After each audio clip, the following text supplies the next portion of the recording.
Well, welcome to the 5th edition of St. Mark's series on faith sharing.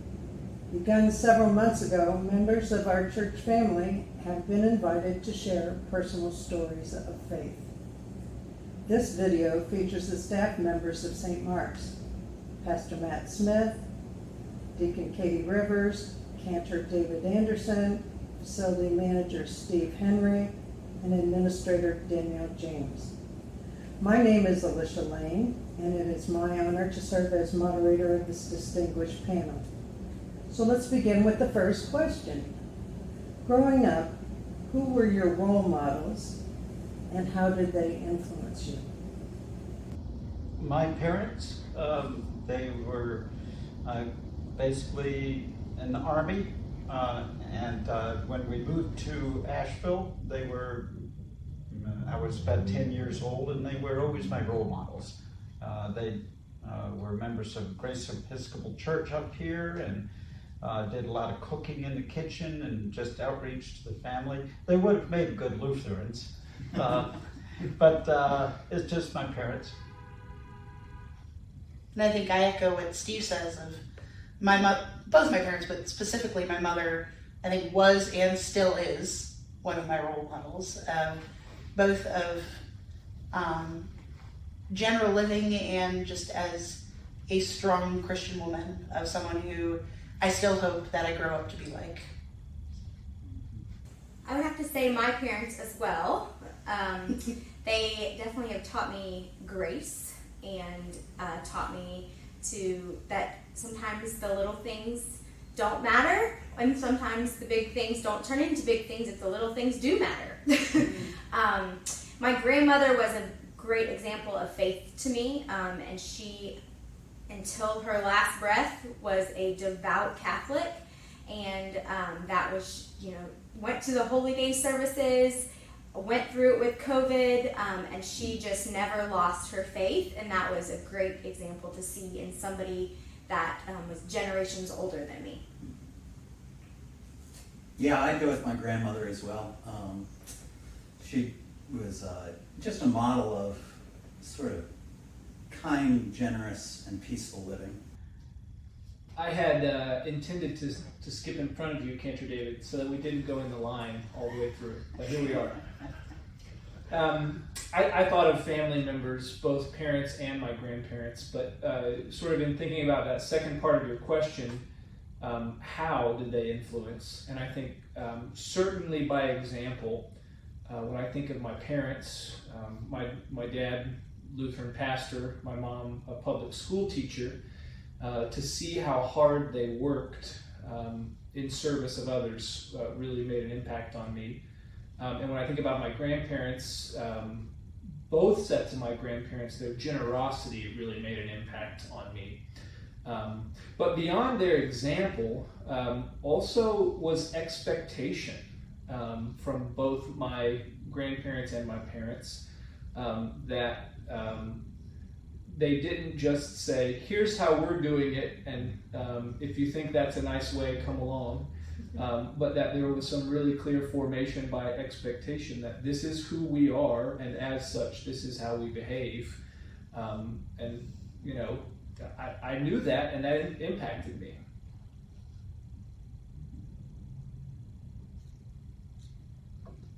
Describe a time when you believe God had a hand in your life.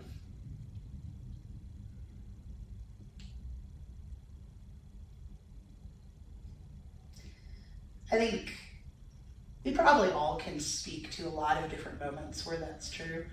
I think one of the ones I like to share most is how I ended up here.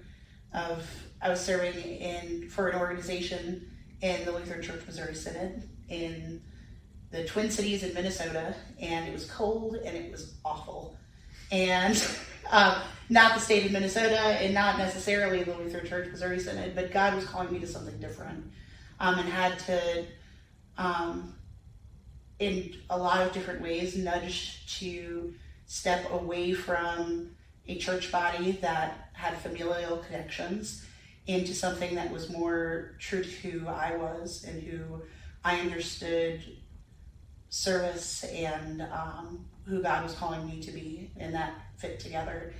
And so Cantor David was actually the person who told me that St. Mark's was looking for a deacon, a director of discipleship and faith formation, and every step of that process of leaving a church body and joining a new one, and leaving a call and moving to a new state, felt God's presence and direction into something exciting but new and scary. And so very thankful that St. Mark's was able to be part of that process of me really being able to point to, probably for the first time in my life, of God really doing something brand new and walking with me in that.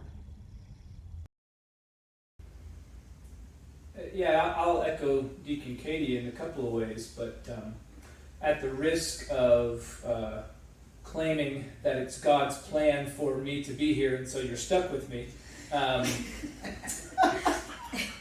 Fortunately, we always discern God's will in community, so so there's room for some conversation about that. But it felt to me very unlikely that I would end up here at St. Mark's. Unlike Deacon Katie, I was not necessarily trying to discern a calling to something new. I was trying to discern if maybe I was called to stay where I was. And St. Mark's had a really strange call process. If you don't know that story, things did not go the way that things usually go in St. Mark's call process, and they had many qualified candidates, and I was not one of them, and I wasn't actively in this call process. And that call process went off the rails twice, and then all of a sudden, I was in this process.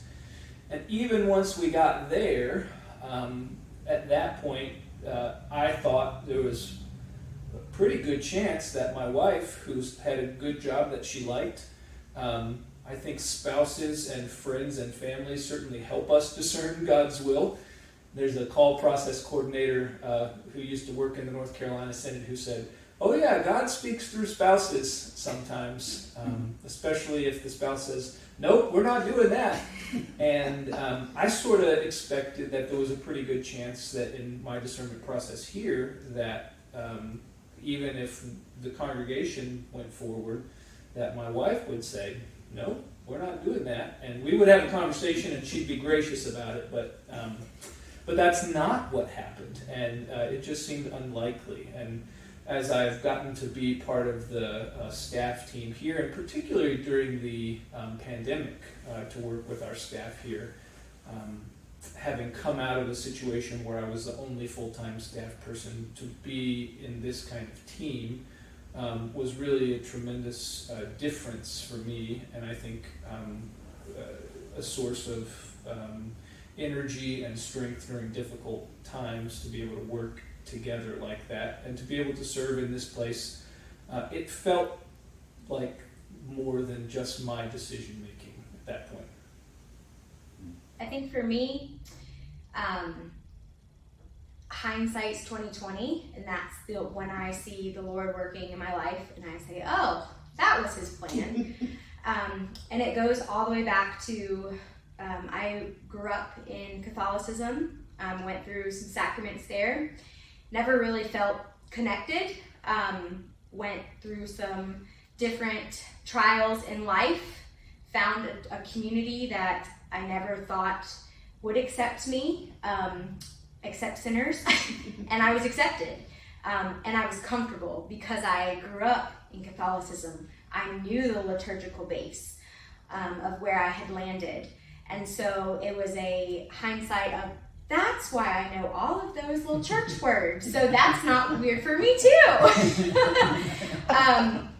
And even to leading me here, I grew up in Asheville, moved away for a little over a decade, moved back, had no interest of really going back into a church work environment, and then the Lord said, you need that grace, you have a family, and it kind of just happened, and it was ducks in a row, and here we are. And so again, without the liturgical base from very young, I don't think I would feel comfortable being an administrator at a Lutheran church and knowing some of that church calendar. So I do think that there was a larger plan for decades for me. Next question. What keeps you going, especially in hard times? Gratitude for what we have and appreciation of our lives being as good as they are for what we do have.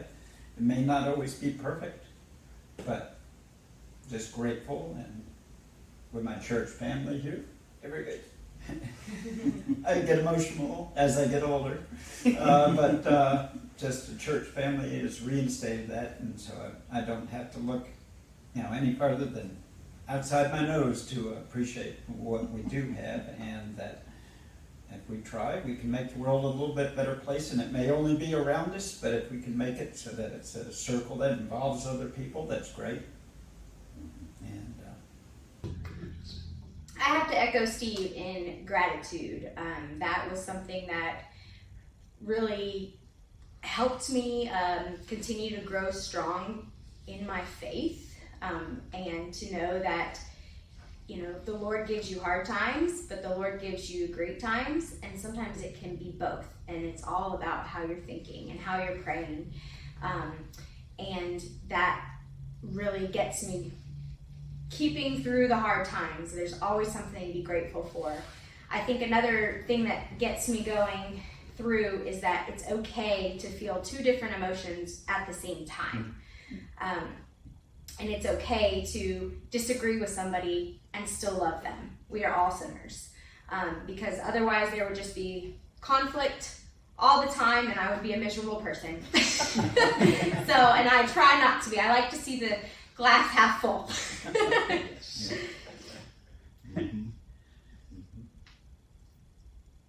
Cantor David hasn't slipped me any money yet, but he likely will.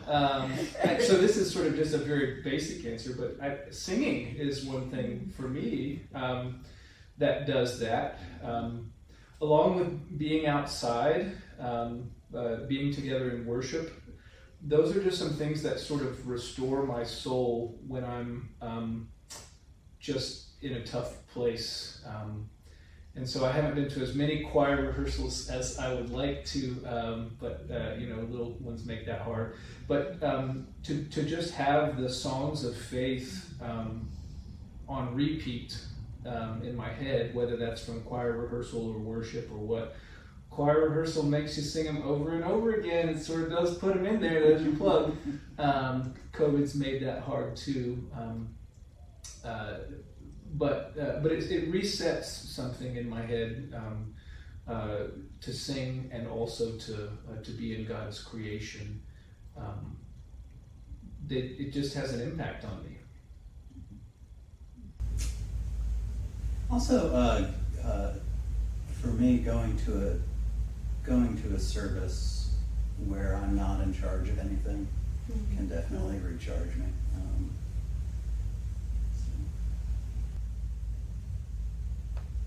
I think when both of you were talking, one of the things that came to me is that sort of just repetition of liturgical practice. And I think we're coming out of a time where, have had a lot of hardship with COVID, and can say with complete honesty that there were a lot of times where I did not handle that well, where the heaviness of the world and a pandemic and family health and everything in the world was one of those where I think a lot of people just didn't cope well. And doing things like worship, where it is the same words and the same up and down and the same promise week after week, and even when the world can't get out of your mind, that sort of practice and that sort of repetition is still there and still reminding you of God's goodness. That is, even when everything else is awful, is always there. And so I think worship definitely does, and music, same thing. Things that stick and things that don't go away. Last question. In general, what inspires you?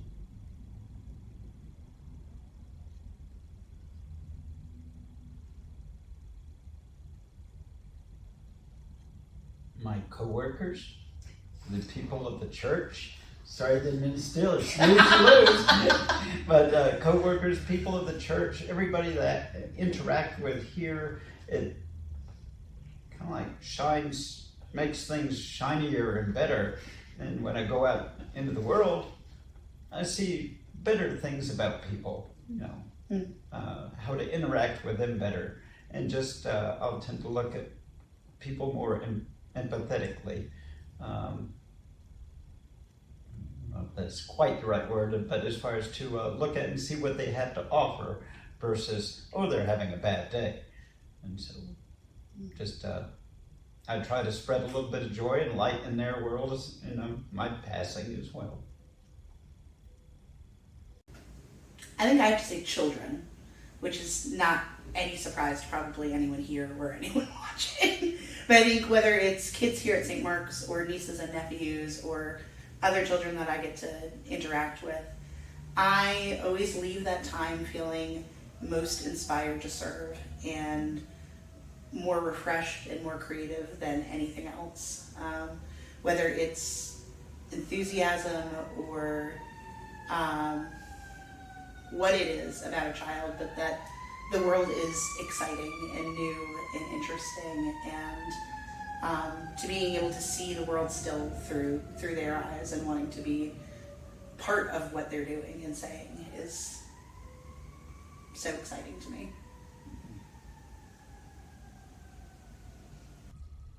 I was thinking of people who go out of their way to serve in any capacity is always inspiring to me.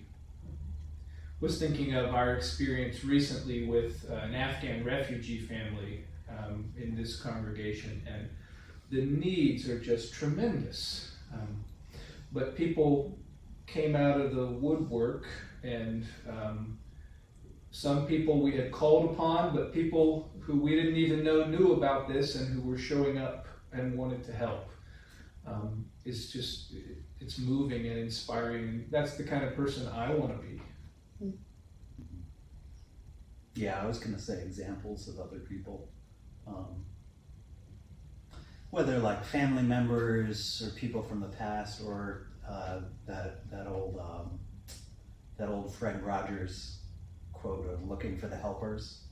Every time you see somebody trying to make the world better or making the world better, it's definitely inspirational to me. For me, I get so lost in the hustle and bustle to see inspiration that I really have to bring it back to simplicity. I have to be on my front porch with my family, without my cell phone, with bluegrass in the background, not even words, to really be in the moment, to focus on those things. And when I'm able to disconnect from so much background, then I do focus on what's inspiring and bring myself to light more, to see those things and the simplicity of it. And I think, to echo what y'all are saying, we've all we're called to be helpers from the beginning of time. And that's simple, that's simplistic, and I lose sight of that so often. For me to find that in my daily life, I do have to bring it back to simplicity. The other thing, though, is this congregation, and I suspect I speak for the whole group here in saying that. We sort of, as staff, do get sometimes bogged down in the day-to-day details, but they're important. But when we pull back and go, my goodness, this congregation has been through this pandemic that we're still dealing with, and yet people are still showing up and working. People are still giving. We're still moving toward this child care center at St. Mark's.